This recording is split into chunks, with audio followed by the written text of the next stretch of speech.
오늘 읽게 될 이사야 23장 초반부를 보면 면류관을 씌우던 자요 라는 말씀이 나옵니다. 이 두로를 가리켜 면류관을 씌우던 자다. 이 말씀을 들으면서 아멘 하신 분들이 있다면 그런 분들은 이런 겁니다. 지금 우리나라에서 면류관 씌우는 사람이 누굽니까? 대통령이잖아요.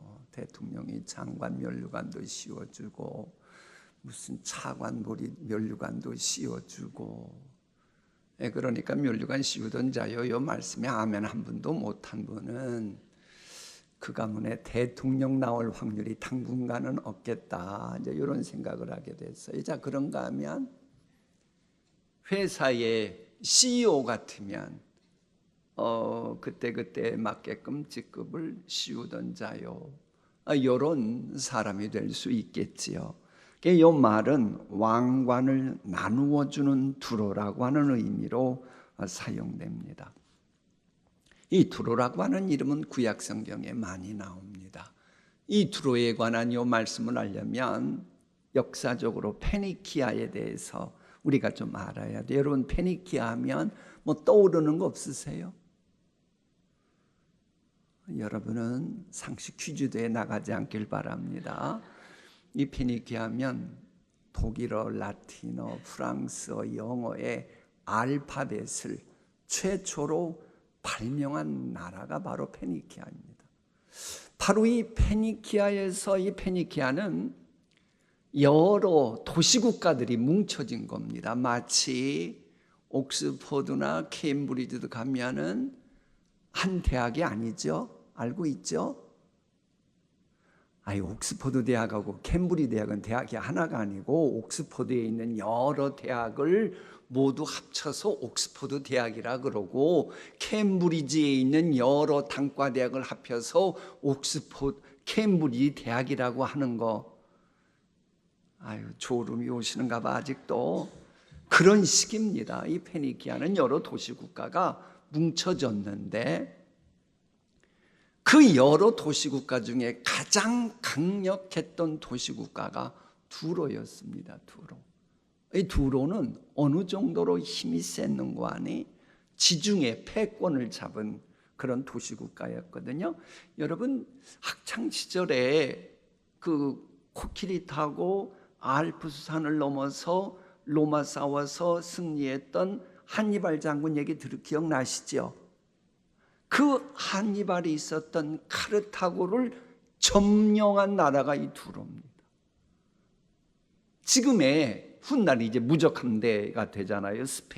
스페인도 점령한 나라가 이 두로예요. 엄청났던 겁니다.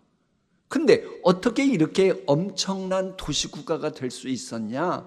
그 막강한 경제력이 있었는데 그 막강한 경제력의 근원 방법이 상업이었습니다. 상업.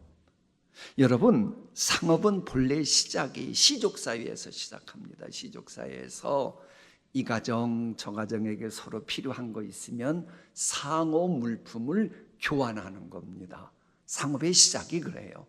그리고 나서 이제 서서히 사람들이 더 많아지죠. 많아지면서 이게 좀 더 커졌던 겁니다. 이게 본래 하나님이 의도하셨던 상업의 의미는 좀 인간미가 있고 인정미가 있고 서로 도와주는 상호 교환식의 이런 상업을 하나님은 원하셨던 겁니다. 그런데 두로 사람들은 상업에 몰두한 나머지 인간의 영혼보다는 물질적인 이익을 더 중시하면서 하나님의 창조 질서에 반하는 그런 상업 활동을 통해서 부강해진 겁니다. 그러자 하나님이 그런 두로를 향해 심판하신다. 그러면 저런 말씀이 나와요. 두로에 관한 경고라. 다시스의 베드라. 다시스라고 하는 것은 스페인의 옛날 이름이에요. 그러니까 지중해 패권 잡았다잖아요. 그러다 보니까 지중해와 관련된 스페인 땅을 두로가 점령하고 있었습니다. 그러면 스페인 땅에 있었던 여러 물품들을 가지고 서로 해상무역을 했을 거 아닙니까? 그걸 말하는 거예요. 다시세 베드라 너희는 슬피 부르짖을지어다 두로가 황무하여 집이 없고 들어갈 곳도 없으며 이 소식이 어디에서부터? 기띔 구브로 좀 통하는 게 있죠.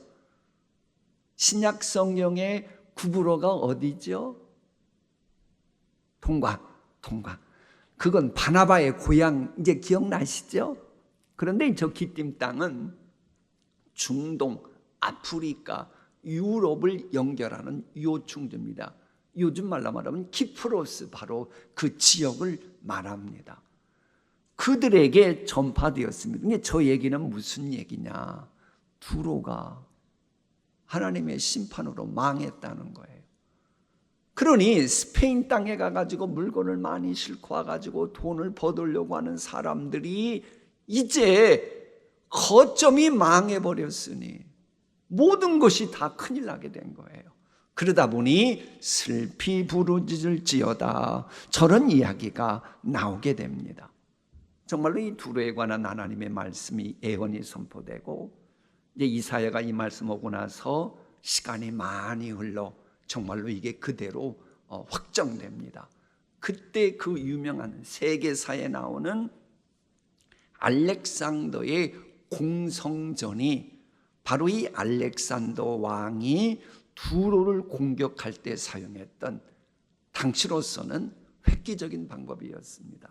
이제 알렉산더가 세계를 휩쓸어 갑니다. 근데 두로 저 부자 도시국가를 점령을 해야겠는데 이 두로가 섬에 있는 겁니다. 섬에 있고 철옹성이라 점령이 안 되는 거예요. 그럼 보통 사람은 포기할 텐데 알렉산더는 포기를 못합니다. 그래? 그러면 육지에서 저 섬까지 800m 정도 되는데 거기에다가 제방을 건설해라. 그리고는 제방을 건설하고 폭 60m의 그 제방을 건설하는 겁니다. 물론 그리고 나서도 쉽게 점령은 못해요. 계속 공성전을 하지요. 그리고 나서 이 두로성을 점령한 겁니다. 그때 이제 두로성에 있던 사람들이 이제 뭐 여러 나라로 피신하긴 합니다만은 여러분 이런 거 보면 괜히 영웅되는 거 아닙니다. 영웅되려면 남들이 다 포기하는 것도 포기하지 않고 그저 뭔 의지를 가지고 하려고 노력을 해야 돼요. 아멘. 큰 성이 있어야 이 세상 살아갑니다. 알렉산더는 그렇게 한 겁니다. 남들 다 포기해도. 실은 이러면서 당시 아시아의 패권 국가였던 페르시아 대군이 공격하는 것을 차단할 수가 있었습니다. 이 아이디어 통해 가지고. 어쨌거나 여기서 우리가 배워야 될 건 그거예요. 하나님의 말씀은 언젠가는 이루어진다는 겁니다. 그럼 여기서 우리가 배워야 될 게 뭐예요? 이 두로라고 하는 데를 믿고 의지해서 애굽에서 곡물을 운반하던 사람들이 있었는데 두로가 망해버렸으니 모든 것이 물거품돼서 슬피 부르짖었다. 이게 뭘 말하느냐 여러분, 여기에 중요한 하나님의 메시지가 있습니다. 믿을 만한 두로, 믿을 만한 그 누구? 그렇지 않아요. 언젠가 하나님이 고개 한번 싹 저으면 두로도 큰일 나잖아요. 그러니까 지난주 말씀드렸던 것처럼 온전히 믿을 분은 하나님뿐이다. 이 메시지를 지금 본문은 우리에게 하려고 이 내용이 등장하는 겁니다. 또 우리는 또 하나 두로 같은 사람들하고 함께 해가지고 두변 나라가 망했잖아요. 그러므로 우리는 두로처럼 나를 믿고 의지하던 사람들 실망시키고 실족시키고 힘들고 어렵게 하고 함께 망하게 하는 그런 존재가 아니라 나와 함께하는 사람들은 더 복받고 그리할 수 있는 축복의 통로, 은혜의 통로로 쓰임받게 하여 주시옵소서. 이 기도 제목을 주고 있어요. 자, 이사야 23장 후반부는 심판받은 두로의 회복에 관한 말씀이 나와요. 이렇게 어려움 당하잖아요. 근데 하나님이 회복의 은총을 베풀어 주십니다. 왜 회복의 은총을 베풀어 주셨을까요? 분명 저 사람은 죄값으로 망해야 되는데 다시 일어나는 기업들이 있을 겁니다. 그거 왜 그러는 줄 아세요? 하나님의 택한 백성을 위해서 도움 주기 위해서 그렇게 하시는 겁니다. 이 두로가 망했다가 다시 기사회생해요. 물론 기사회생해도 마치 열국을 홀리는 꽃뱀처럼 아주 못된 짓도 합니다. 그런데도 하나님이 다시 그를 살리신 이유가 있어요. 맹고한 이 두로를 향해 하나님이 쓰실 때가 있는 겁니다. 자, 과연 그 말씀이 어떻게 됐는지 에스라 말씀 한번 함께 읽어볼까요? 그때에 여호와의 성전 지대는 미처 놓지 못한지라. 이에 두로 사람에게 먹을 것과 마실 것과 기름을 주고 바사왕 고레스의 명령대로 백향목을 레바논에서 요빠 해변까지 운송하게 하였더라. 저게 무슨 얘기인가니? 이사야가 이제 바벨론에 의해서 남유다도 망한다 예언했잖아요. 그리고 70년이 지났잖아요. 70년 지나고 그들이 바벨론 포로 귀환을 하잖아요. 귀환한 후에 그들이 스룹바벨 성전을 지으려고 했잖아요. 근데 지을 수 있는 환경 여건이 안 됐다는 거예요. 그때 누구에게? 두로 사람에게. 왜? 여전히 상업 도시국가, 뛰어난 해상업에 뛰어난 그들이기 때문에 그들에게 이것저것 제공해 주고 백향목을 레바논에서 요빠 해변까지 운송하게 해서 성전 건축을 하도록 했다, 그 얘기예요.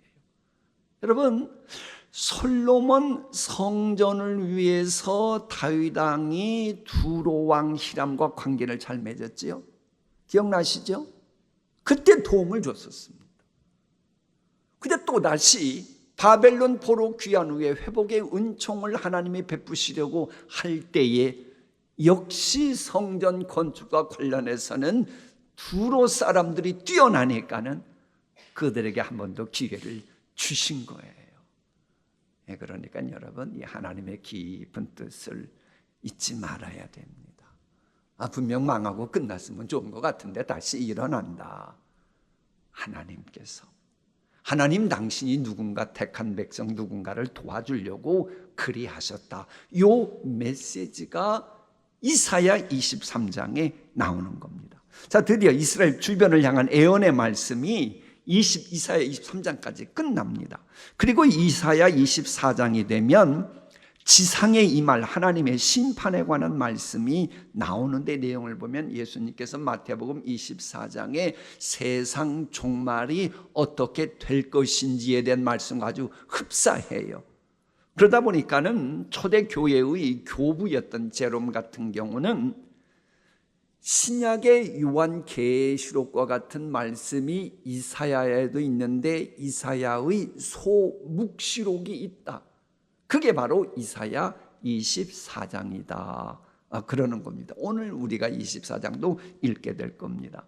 먼저 24장 전반부는 하나님께서 온 땅을 공허하고 황무하게 하시고 그 땅을 뒤집어 엎으실 거라고 선포합니다.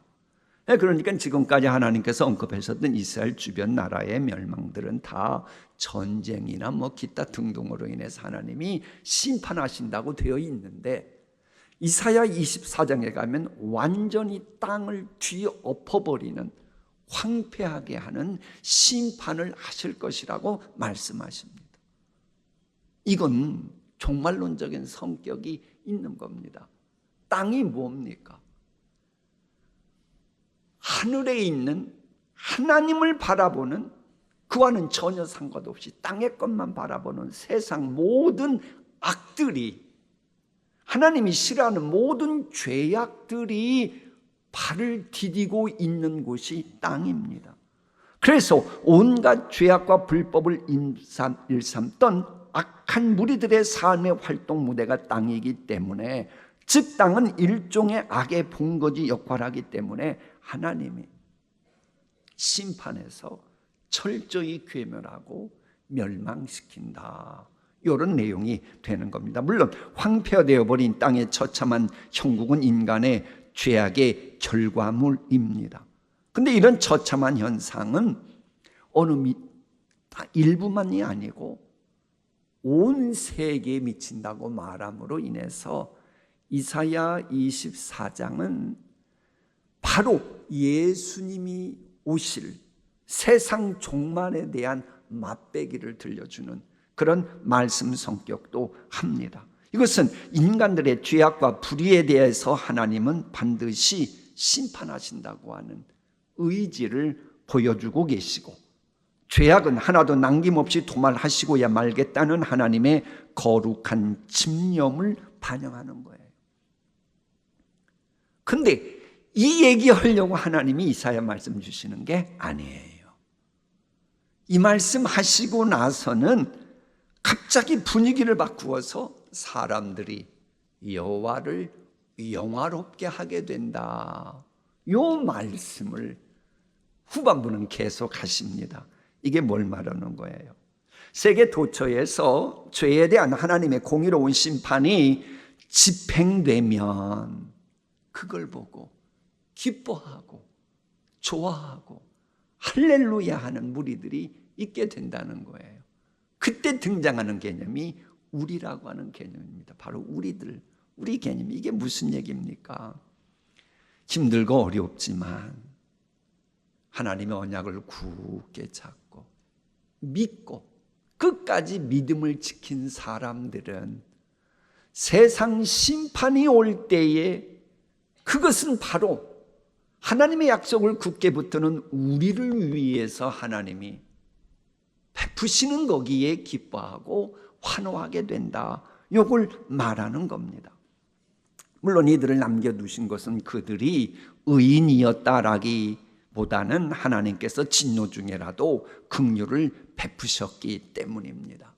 그래서 우리가 잊지 말아야 될 게, 여러분의 자녀건 가족이건 하나님을 영화롭게 하는 일을 했을 때에 잊지 말아야 돼요. 내가 능력 있고 잘하고 기도 생활했더니 이렇게 하나님을 영화롭게 하네. 그것은 간증할 때나 그러는 것이고, 하나님이 이렇게 되기까지 진노 중에라도 긍휼 베푸셔서 이렇게 하나님을 영화롭게 하는 열매가 맺히는구나, 이렇게 나가야 돼요. 이사야 24장 후반부가 이걸 알려주고 있습니다. 왜? 하나님을 영화롭게 하고 진노 중에라도 긍휼 베푸시는 하나님의 그 사랑을 잊어버리면 내가 잘나서 한 것처럼 되잖아요.